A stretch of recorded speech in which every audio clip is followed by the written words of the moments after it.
Hey now, I'm just putting a little edge on this Kershaw. This thing, I need to clean it up. There's some red stains on it. I'm pretty sure that's from a deer. Nasty. I gotta clean this up for going backpacking. This isn't my normal knife that I take. If you've seen my other videos, I got a very long handled one. Doesn't have that that zipper on it. That's what I call it. This thing is supposed to be designed for sticking it into the deer, just unzipping it, unzipping the skin straight off the deer. As many deer as I've cleaned, I've never used a zipper. I've always taken my fingers and stuck it in between the meat and the skin and just done it like that, because the knife I learned how to clean a deer on did not have that. It was about the same size blade, but anyhow. This Kershaw came out of the box super sharp. It stays sharp pretty good, but I use this edge maker, which is fantastic. There it is, the edge maker. I don't know if you can see. Ow! Edge sharp, right? Just getting ready for a 3-nighter. And like I said, just going through my gear, making sure the knife is sharp, because that's one of your 5 C's right there, people. You got to have a nice, sharp cutting tool. And this thing right here has got a very thick tang, a full handle tang, good for batoning, doing your making some feather sticks or whatever. It's got a nice handle, very good grip. It's got a little, see if you can hear that, little sawback or whatever ridge right there to help with the keeping your thumb on it. It's just a good knife.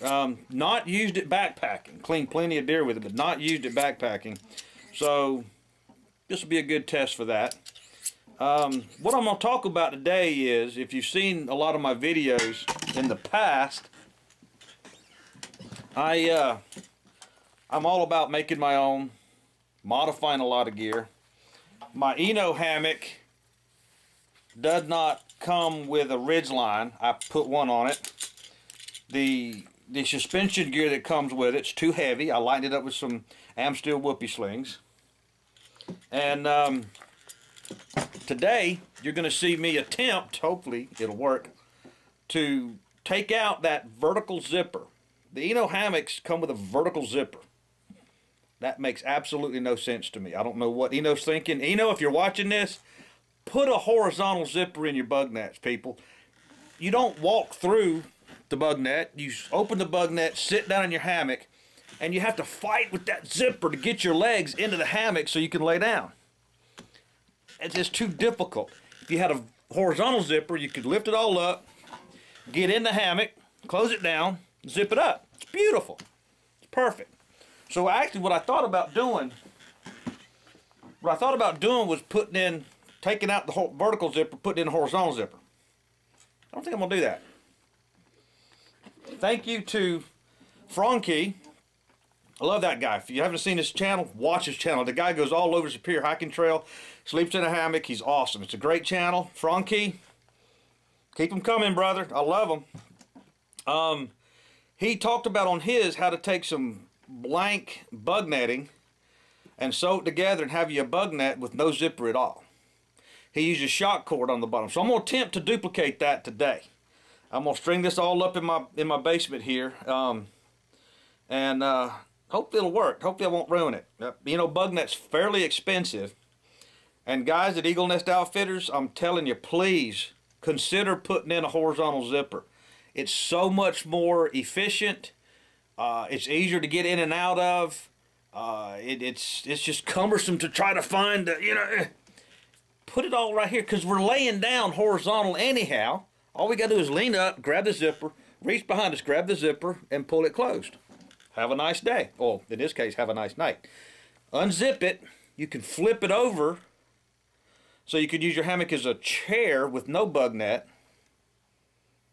And you ain't got to worry about this vertical zipper right in your way, because trying to get in and out of that vertical... that's just too complicated. It's too uncomfortable. So I'm going to modify it. Hopefully it'll work. Keep your fingers crossed. Alright, so as you see, this is my Eno that's set up. And the suspension that came with the Eno, too heavy. Actually, it's about that thick piece of rope with heavy-duty carabiners. It's too much weight to carry. So I've replaced it with some am steel, and I made some whoopee slings. I got this tech line that I made the ridge line with from, I think it's called DIYGearSupply.com now. That guy is awesome. If you need any type of material for making your own gear, he's got it all. I mean, he's got ripstop, he's got Sil nylon, he's got Insultech, he's got, I believe he's got am steel, he's got D-rings, he's got everything. So check out his site. If you're thinking about making your own gear, check out, forgive me if I'm wrong, but I think his name's Gary. I've actually, because it's extra weight, I've removed all the patches and tags from my Eno, and this is where it would be on one of these sides. I don't even have the stuff sack anymore. I've removed it because I don't use it. When I pack my pack, I don't use stuff sacks. I use the stuff sacks for storage, but I don't carry them in my pack, because when I stick my sleeping bag down, which will be in another video, I start stuffing all those little bitty cracks and crevices and corners of empty air with something. So let's weigh this puppy, see how much it weighs now, and then we'll think about what we're going to do to convert it to where I don't have any zippers at all. Eno Bugnet, starting out 1 pound and 0.58 ounces, which converted to grams, 474 grams. Now, like I said, this is where it was sewn in, and I've removed it from the pack because I don't really carry it. Now it says 473, zeroed out, 474. So 473, 474 grams. This thing's very sensitive. 475, 474. Okay, so we're going to say 474 grams. Now, let's start ripping it apart. Alright, so another reason I don't like this vertical zipper is when you're in the hammock, you have to lean straight up, and it's just hard to get to it. But trying to deploy this bug net, once you get your hammock strung up, because I mean, let's face it, you got to figure out where the hammock's going to go first. And no matter where the trees are at or whatever, it still takes some adjusting, no matter how perfect and how many times you've done it before. You still got to figure out where you're going to put your hammock. Obviously, I'm going to have it a lot higher than this in the woods, but I'm limited for space. It's just hard to deploy it once you get everything set up. So hopefully, once I get this worked out, basically the bug net and the hammock will stay as one piece together, and I can just string up the hammock and I'm done with it. It's kind of difficult to do it with the way it is, but in Frankie's video, he started out with a square piece of material, and he had to measure out to get the bottom pieces to kind of come in at an angle. This has already been done for me. So what I'm going to do is I'm just going to cut the zipper out, figure out where the seam is on the edge, cut that out, sew my channels in for the shock cord. And then of course my next step is to go find some shock cord. But let's rip out this zipper and sew it up. Cross your fingers, people. I hope I don't mess this up. I don't think it's going to be a problem. But right now, here it is. Vertical zipper. Eno Bugnet. This thing right here is designed to hold the bug net up underneath your ridge line, and it clips to the ridge line. Actually, it comes with a ridge line for you to use, but I don't use it because my hammock has a ridge line. But this is designed to hook onto your ridge line like that. Again, I don't use it. I'm cutting them out. Wasted weight. Or dead weight. If I can't use it in my pack, if I can't use it on the trip, being cold. I don't know how many days it's going to take me to do this, so we'll see. Alright, so like I said, these bad boys here are the clips that clip onto the exterior of the ridgeline that comes with the Bugnet. I don't even use that. My ridgeline for my hammock goes inside.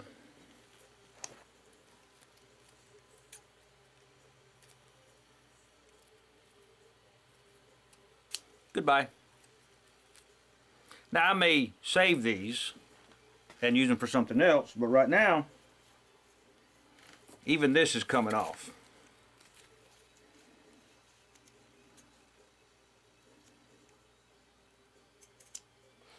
Goodbye.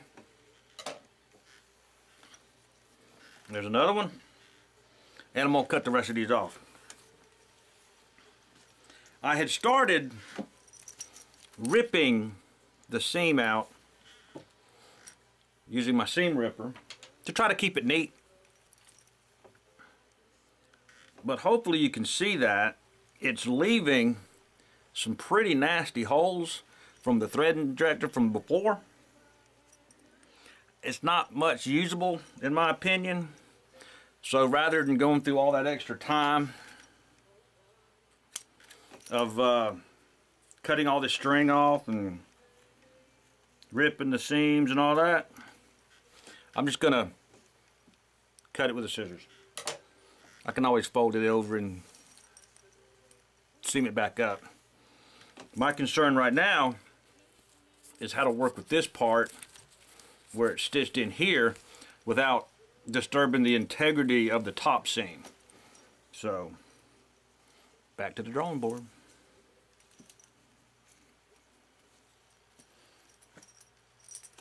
Zipper's out.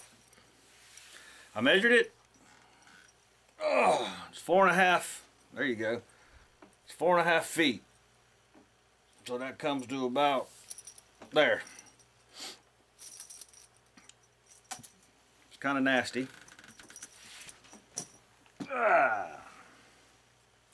I got a lot of work to do on the top, because now there's a gap here about 2 fingers width that I've got to sort of fold in half like that and sew that together so I could then sew up the hole that I just created by cutting the zipper out. But once I get that done, I'll string it back up, figure out where the middle is when it comes down, because my hammock's running this way. The Bugnet will come down like that. I'll figure out where that middle part is. Zip! Cut a big old slot in the middle. Sew me in a channel, which is easy.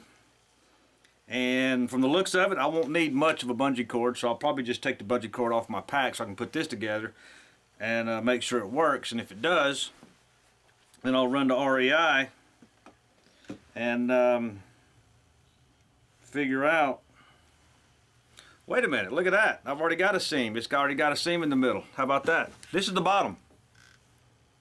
There is a seam and a down feather. Look at that little down feather, that cute little feather. So figure out how much of the seam I want to remove to sew in my channel. I'll be golden. I don't think this is going to turn out quite as difficult as I thought. But still, keep the fingers crossed, people. And I will say this much for Eagle Nest Outfitters, Eno Hammock people. This thing is very well put together. Where they need it, they definitely have double stitching. And up at the top where the zipper was zoned in, up here, at the very top, which is why this is such a mess. They also had a tab in here to sew to, and this is also where one of those little ridgeline clips were, and that thing was in there. It took me forever to get it out, but I'll be alright.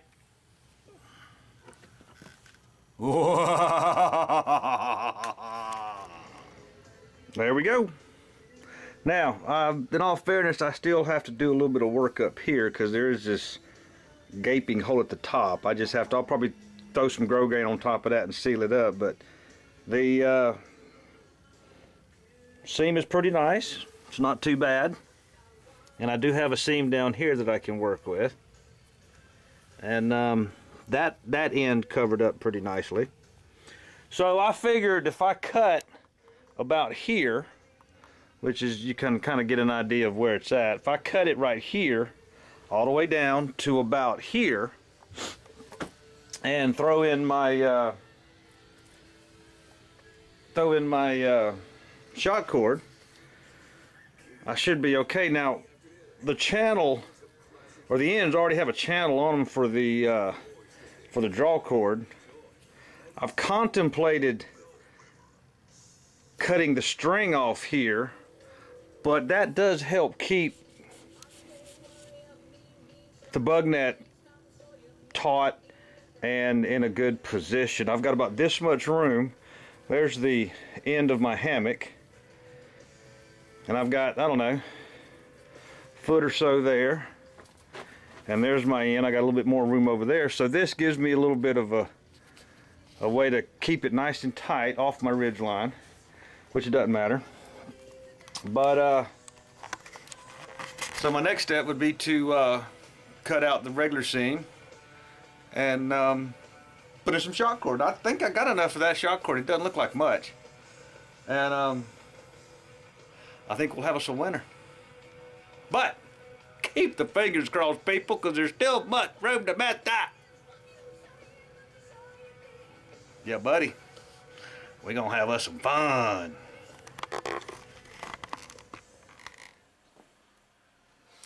Yeehaw! I haven't cut it yet. I wanted to make sure I had some shot cord around. And as it turns out, I've got probably just enough of what I need right there. And I found some in my gear closet and one of the boxes stowed up there. I started digging a little bit more. Bunch more shot cord, so I got plenty.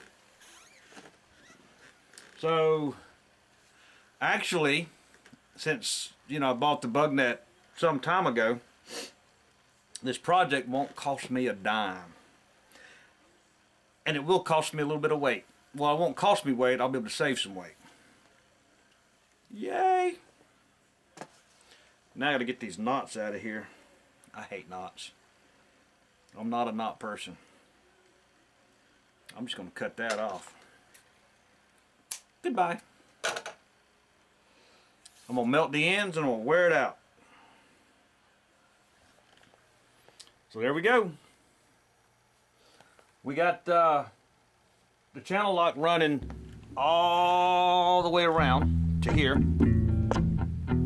And now, it took me a while to find a cord lock, but I did find one. This is a huge part of my gear closet. Inside here, I've got gobs of material, ripstop, even got fleece. I made a baklava out of some fleece for when I go ride the motorcycle in the chilly weather. I take it camping. And inside here, I've got buckles and belts and cordage and buckles and belts and cordage. Oh my, buckles and belts and cordage. I got some O-rings. I got some stretchy stuff. More buckles and belts and straps. That's just what I use whenever I start making stuff. I see what I got left over, and if I don't have it, I just go buy it. So now what we have to do is figure out how much tension I need on the cord on the shot cord before I get started. So do I want it that tight when I'm in it? I mean, it's got some really good stretchiness to it. So I can get in, and when I'm laying down, it'll be up underneath me nice and tight. Or, I don't know. It's just going to take some field testing to figure out what I got. And we'll go from there. But it looks like it was a success. You can uncross the fingers now. I believe that's going to work. I will take it outside, hopefully, when the weather clears up. It's kind of rainy right now. And see what I got. Right now, I'm going to tie a knot in my cord lock. And then once I figure out the actual length that I need, well, then obviously I'll cut off the excess. Because what is this? Again, everybody say it at once. Dead weight. Yeah, that's just too loose right there. But, yeah, I think we got us a winner. I appreciate everybody watching my channel. Please subscribe. And I got more videos coming up. We'll have some for the trip report coming up in a few weeks. And that's going to be nice. We're going to have about 6 or 8 of us eventually. And it's winter time, so I really don't need this. So if it fails, hey, I'll be all right. Test from home, people. Test from home. See you on the trail.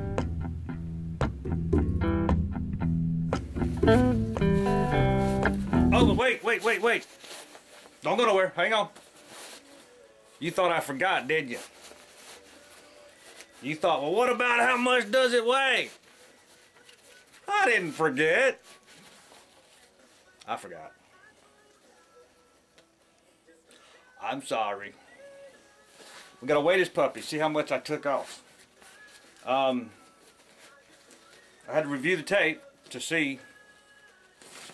Oops, that's not what I want. To see how much it weighed. And I didn't take off a whole lot. I mean, really all I took out was, yeah, all I took out was like a 3.5 foot zipper. So, I don't expect a whole lot of change, but since everything weighs something, it's gonna be a difference. Thing is, I just don't know how much. Alright, 20 it on. Now before it was 1 pound 0 and 5/8 ounces. Come on. There we go. Now it weighs, wow, less than a pound. Cool. And the grams was 474. Here's a video of where it was before. This is what it was before. Eno Bugnet. Starting out 1 pound and 0 5/8 ounces, which converted to grams, 474 grams. So there you go, 474 grams. Now 441. So yeah, oop, sorry, there we go, 441, 442. Now it's 440. What in the world? 440. So I lost 32 grams. Or 34 grams. 474, 441. 30 grams. 30 some odd grams. So that, just removing that zipper alone, took off 30 plus grams. So once again, thank you for watching. I appreciate it. Plan right and pack light, and we'll see you on the trail.